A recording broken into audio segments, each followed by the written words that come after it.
Chapter 7. The Bonds We Share.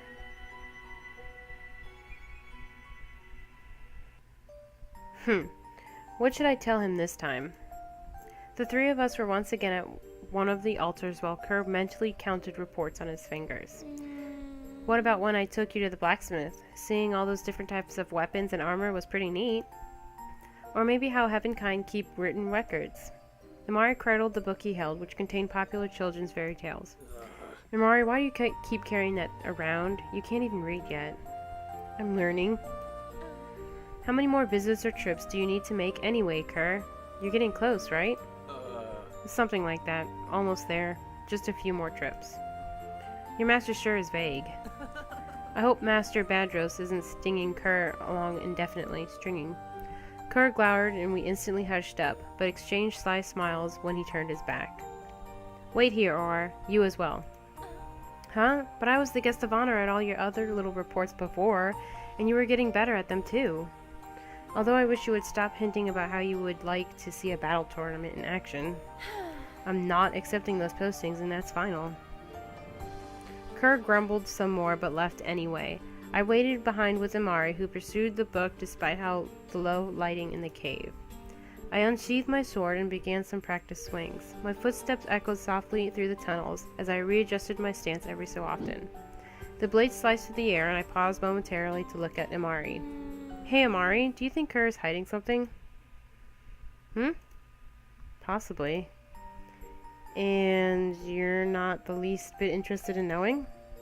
He closed his book and sighed contemplatively. I'm sure he has his reasons. He's gruff, but he's a good person deep down. And straightforward. Does it bother you that much? I thumped my chest with a fist. Right. Of course it does. A knight is honest and forthright, and I value those virtues. Ah, yes, the virtues. You know, for someone highly interested in heavenkind culture, you sure don't ask me much about knights. Well, although you're very passionate about the subject, I wouldn't want to bother you too much. I sheathed my sword, my eyes filled with determination. But it wouldn't be a bother at all. I would love to tell you everything there is to know. His ears perked up and he glanced down the tunnel. Ah, he's done. He should be here soon. Sure enough, Kerr re-emerged, proclaiming that the conversation with his master had ended on a high note. What did you tell him this time? All about the time you and Ilmari... What? About me? You actually mentioned me? We both glanced at Ilmari in bafflement. He immediately piped down. Sorry, I didn't think Kerr would ever bring me up. Why wouldn't I? We've been together long enough, and you've supervising me. Right? As we started to leave, Ilmari halted in his tracks and glanced back apprehensively to where the altar was located. Is it permissible if you two go ahead without me? I wanted to examine the statue before. I didn't want to interrupt Kerr. That's fine with me. Kerr? He gave a careless shrug, and Ilmari smiled gratefully. Thank you.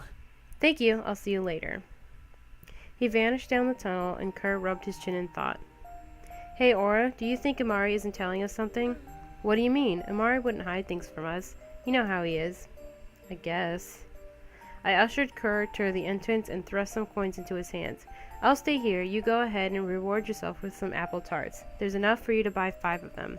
He jingled the money disappointedly. Just 5? That's more than plenty. You shouldn't indulge in sugar-coated pastry so much, or you'll be the first dragon with a cavity. I gave him a gentle push, and he reluctantly stepped forward, briefly glancing over his shoulder before continuing to the entrance. I folded my arms and turned in the direction of the statue, wondering if I should confront Ilmari or overlook his behavior. Curiosity won over, and I tiptoed toward the rear of the cave once again. What's the point of trying to eavesdrop? They have better hearing than I do anyway. I heard Ilmari's faint voice as I continued down the tunnel. It sounded contrite. I felt a pang of worry as I torn between quickening my pace and remaining furtive.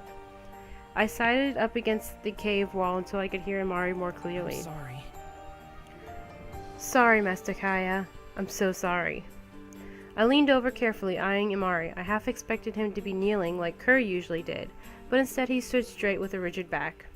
He resembled a child being reprimanded for running off into the forbidden woods after a stern warning not to. He nodded solemnly, arms hanging limply by his sides. What? But it wasn't anything. I didn't think that it would be that serious. I'm merely an apprentice. I know it was impudent of me. Yes, Can I at least stay until Kerr returns? What? Then this whole time? I sensed the conversation reaching a conclusion and decided to slip out. As I crept away, my scabbard smacked against the rock wall. I uttered a curse before I could stop myself. Drat! Darn it. I slapped my forehead with an open palm. Ilmari must have heard that. There was no point in sneaking away now. Auralee, are you there? I know you were listening in the whole time. I turned as Ilmari approached me. I gave him a sheepish look. I'm sorry. I shouldn't have done that. I heard you apologizing to your master. I'm assuming you did something? He shuffled nervously and rubbed his upper arm. Yeah, she wasn't impressed with me. At all. When I said I was sent to watch over Kerr, I lied about that. So you were never actually ordered to supervise Kerr? Right. I basically ran away and joined you. Now it makes sense why you were avoiding those altar visits. But why would you need to? Because it's not fair. Ilmari's tempestuous outburst left me stunned, and his voice echoed throughout the tunnel. His hands trembled, and he clenched a fist so hard that his knuckles turned white. It seemed as if all the frustration and bitterness he had concealed were finally beginning to surface. Why did he get to go? No, he was forced. Well, I was willing. I studied the heavenkind language, observed as much as I could, practiced the transformation spell, and yet he's the one who got sent. And Kerr doesn't care. He's not interested in heavenkind or building a rapport with them. He quivered visibly. He probably felt ambivalent toward Kerr for quite some time, and yet had never expressed it. I couldn't bear to see him so upset. I stepped forward and embraced Ilmari, drawing him close. He shifted in the hug and rested his hands against my back, burying his face into my shoulder. I scrambled for something that could reassure him, but my mind was blank. It's okay. I'm sorry. I'm sorry for that. It's not like me to begrudge someone. And I'm tired of feeling this way. When Master Kiana mentioned what happened between Kerr and Master Bedros, I was envious and decided to see for myself. After Kerr casually asked if I was sent, I instantly saw an opportunity, so I said yes. I'm sorry I never told you both. I guess I was worried that if you found out you wouldn't want me around anymore. I playfully ruffled his hair. Oh please, like we would do that. Kerr might. I wouldn't let him. I could feel his shoulders shudder as he chuckled against me. Master Bedros is very open-minded about heavenkind, but Master Kaya is too wary. I begged her multiple times to send me as a representative, but she kept saying I wasn't ready. My heart sunk since I could relate to that, constantly being told how one wasn't prepared. I reluctantly parted from Ilmari, but gave both of his shoulders a reassuring squeeze. Maybe he's concerned about you, or I could be wrong, but maybe she thought you weren't ready because you would get too emotionally invested or attached. I would not. He meekly quieted it down, but then reflected on the comment. Well... Maybe. I admit I tend to rely more on my feelings despite trying to be more sensible. I also get distracted a lot. And I'm too noisy for my own good. Nosy? If I'm trying to help build a relationship between dragonkind and heavenkind, I need to be more rational. I don't know how Kerr treats everything so objectively. Objectively or with indifference in general? We chuckled. So what happens now? Will you be ordered back or will you be allowed to stay? He sighed despondently and pressed his pointed fingers together. I'm allowed to stay until Kerr returns. However, when I get back, punishment will be severe. I didn't think it'd be that bad, but... What? No. Huh? Why? Why will they punish you? I'm a knowledge keeper in training. I don't even specialize in anything yet. I just have the basics. However, a future knowledge keeper running away is, well... Think of it as someone being responsible for all the books vanishing from the library, and it's the single source of knowledge people have access to in the city. Yeah. A lot of important things would be gone. Culture, art, literature. A knowledge keeper's responsibility is to inform other dragonkind. Therefore, they stay enlightened and pass knowledge on to their kin. And to make sure detrimental knowledge is only imparted wisely, since it could be used against others. My action could be viewed as treachery. He forced a small smile to comfort me, but I could tell he was extremely nervous about the consequences. Don't worry about it, Auralee. It was my decision. I have no regrets. Alright, but if there's anything I can do to help, please let me know. I'm sorry if you felt like you couldn't tell us. I don't want you to be burdened with all of this on your own. Thank you.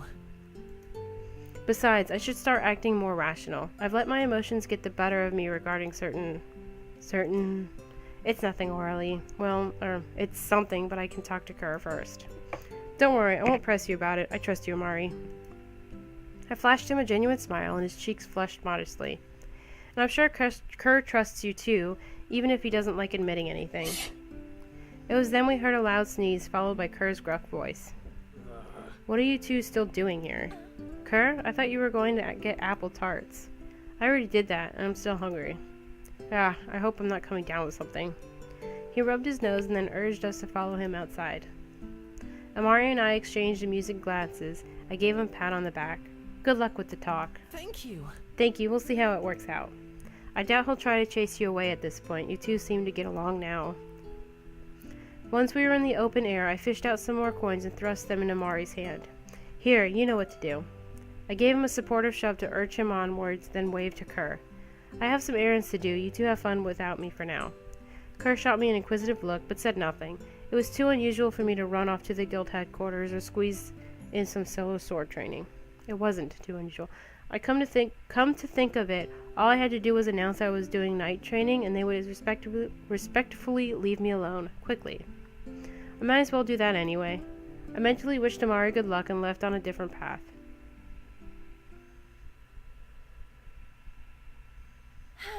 Ugh, my shoulders hurt, my back hurts, my everything hurts. I flopped down on the bed of my assigned room. I groaned and rolled over, staring vacantly at the ceiling. I spent the rest of the afternoon training with some real knights, and now my thoughts drifted to Kerr and Ilmari. I wondered how their conversation went. I glanced out the window, which provided a nice view of the gardens and the dark blue sky. Should I check up on them? Grabbing my blanket to use as a shawl, I exited the lodge and took a stroll in the garden. They would usually be here. Sometimes Kerr slept in the trees while Ilmari nestled by the trunk. After some searching, I was about to give up when I spotted a leg by one of the trees. Remaining quiet, I tiptoed over and saw Kerr sleeping peacefully against the bark. Beside him was Ilmari, his head leaning against Kerr's shoulder. Aw, I guess it worked out. It was then I noticed how cold the air felt against my cheeks. Many of the trees were half bare, and leaves piled up on the grass. A subtle, crisp freshness lingered on each breath. It was definitely autumn. Oh no. Are they getting cold? I didn't want to disturb them, but decided to leave my blanket. After I knelt down, I carefully spread it out and was about to drape it over their bodies. However, Kerr stirred. As he sat up, Ilmari slipped off his shoulder and fell back onto the trunk. Oh, sorry about that. I didn't mean to wake you two. Ilmari groaned and rubbed one eye, giving Kerr a pouting glare. Ow, what was that for? He trailed off when he spotted me. Kerr clicked his tongue in embarrassment. What are you doing here? I wanted to see if you two were all right, or if you were getting cold. Ilmari lowered his eyelids in disappointment. That's all? Huh? For a second, I thought you were going to join us. I dropped the blanket hastily and jumped back, waving my hands frantically in front of me. No, I was just checking up on you. Heavenkind don't, engage in snuggling with friends. But we've been with you for quite some time now, and the fact we've never bonded feels like we're distant. My eyes darted between them hesitantly. Does it really feel like that? Kerr glanced down, saying nothing, while Ilmari gave me a pleading look. After some vacillation, I sighed and grabbed the blanket before taking a step toward them. Yeah. Fine, but just for a little while. I turned around right as Ilmari shuffled out of the way to give me room to sit down between them. I don't plan to stay here all night. I trailed off as Ilmari leaned back against the tree, close enough that his arm gently grazed mine. My shoulder reclined against Kerr, who had one leg sprawled straight and another tucked in. So I guess Ilmari talked to you earlier, Kerr? Yeah, for a little one. He sure carried a lot of resentment toward me. There was a small groan of protest from Ilmari's lips. I'm older than you? It was obviously he heard our talk, but he was too tired to join the conversation. I chuckled. It's not like he was the only one hiding something. Really now? What would you reluctantly like to admit to me this time? Shut up! I stuck out my tongue to show I was just teasing him. Sorry about that. Sorry, what was it? He closed his eyes and grit his teeth. I could hear him inhale deeply. Look, I could have returned earlier if I wanted to. The curse was offered to be lifted a while ago. Wait, you can turn back to an earth dragon any time? Yeah, although I needed to visit an altar first since my master still has to remove the curse, but if I do, I won't be able to assume heavenkind form without Master Beidou's help. Unlike Ilmari, I didn't bother learning the transformation spell. And of course he probably won't transform me a second time, not after I refuse to return right away. Oh no. Wait, so both of you are in huge trouble now? He suppressed a chuckle. Something like that. Then why aren't you going back? There's no reason for you to stay here anymore. Aura. Leave it to me. I'm not returning until Ilmari is satisfied learning about heavenkind culture and until you become a knight. I want to see it, you as a real knight. My heart leapt up in my chest. My lower lip quivered. Kerr, you really care about that? My dream? It's important to you, right? Kerr. I leaned over and embraced Kerr, genuinely touched. I sensed his arms hovering awkwardly around mine. What is this parasitic gesture? What are you doing? It's called a hug. Heavenkind use it to express affection between friends. And right now, I'm really, really happy. I'm probably gonna cry. Please don't cry. I never know how to act when that happens. And what does one do in reply to this hug? They usually hug back. I felt his arms waver before they enveloped my upper back. We remained in this position for a few minutes. Kerr gently nudged my forehead with his before pulling away in embarrassment. I adjusted the blanket to make sure Ilmari was comfortable. You guys, I don't want you two getting into more trouble because of me. Leave it to me. It's our decision, and it's not like we'll get reprimanded further. We'll remain with you until you return to Barry at least. Thanks. Thank you. It felt strange. Just the notion of them leaving seemed far off, and I realized how I had never really thought of it until now. I closed my eyelids and nestled against Kerr's arm, while one hand rested on Ilmari's shoulder. These two. I don't really have another choice, so why even have it? Both are wonderful friends. I let out a small chuckle as my eyes drifted between their sleeping faces. How did those two become so close to my heart in such a short time? I let out a happy sigh, extremely thankful that I had met both of them. I guess I could remain here for a few more minutes.